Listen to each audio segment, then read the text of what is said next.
J'ai envie de m'acheter un manteau, mais il coûte 200 €. Mais tu vas le porter tout l'hiver, donc c'est 120 jours. Donc en gros, ça fait 1,63 € par jour. C'est gratuit, c'est bon, fais-toi plaisir. Depuis quelques semaines, la tendance girl math a envahi TikTok. Le hashtag dépasse les 1 milliard de vues. Et la plupart des vidéos ressemblent à celle-ci. Tout ce que je paie en espèces est gratuit. Girl math.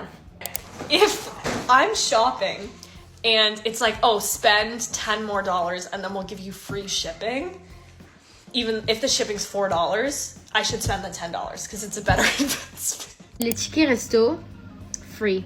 When you pay with your carte ticket resto or your chèque ticket resto, when you go to the groceries and the total is like 25, but you only pay like 6 because your ticket resto allows you to pay 19, you only paid 6 en fait. Girl math, ça veut littéralement dire mathématiques de filles. En fait, c'est surtout de manière pleine d'humour pour les filles sur TikTok de justifier des dépenses non essentielles et hors budget. Mais tout le monde n'est pas vraiment à l'aise avec cette tendance. Certains la trouvent même carrément sexiste. Alors pour mieux comprendre, j'ai rencontré Morgane Dion, cofondatrice de Plan Cash. C'est un média et une plateforme de formation financière pour les femmes. Selon notre experte, sous couvert d'humour, les girl math peuvent renforcer certains stéréotypes. Ça s'appelle l'effet négatif de stéréotype. C'est le fait justement, de inconsciemment agir au regard d'un stéréotype et donc du coup à venir le conforter. En fait, la tendance s'amuse de l'idée que les femmes ne seraient pas rationnelles en matière d'argent.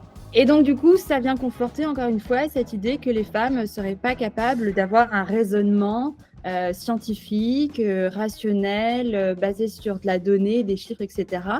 Et c'est ça en fait, c'est ce raisonnement-là, c'est ce positionnement-là qui est à la base de toutes les idées reçues sur les femmes et l'argent. Les girl math donnent l'impression que les femmes sont des dépensières compulsives. Alors que d'après une étude américaine, il y a très peu de différence entre la part d'hommes et de femmes faisant des achats compulsifs. Mais bon, il faut quand même se l'avouer, la tendance est plutôt drôle. Et tout le monde peut s'identifier au fait d'ajouter un article à une commande en ligne pour éviter les frais de port. En fin de compte, pour Morgane Dion, tout n'est pas à jeter dans les girl math. La tendance peut aussi être un déclencheur pour revoir la manière dont on parle d'argent aux femmes. Et il n'y a pas que les girls qui utilisent des calculs bien à elles. Les garçons participent à leur manière à cette tendance. Les boy math n'ont rien à voir avec des calculs de shopping farfelus. Sur les réseaux sociaux, on peut lire ce genre de choses. Les boy math, c'est faire 1,75 m mais arrondir à 1,80 m. Les boy math, c'est avoir peur des gros cosses de diamants mais ne posséder que 3 paires de chaussettes. Les boy math, c'est porter un maillot floqué avec le nom d'un autre homme adulte et se moquer des fans de Beyoncé.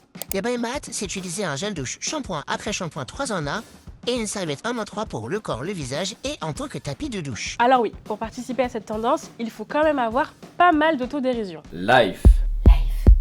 Life. Life. Life. Life. Life. Life. Life.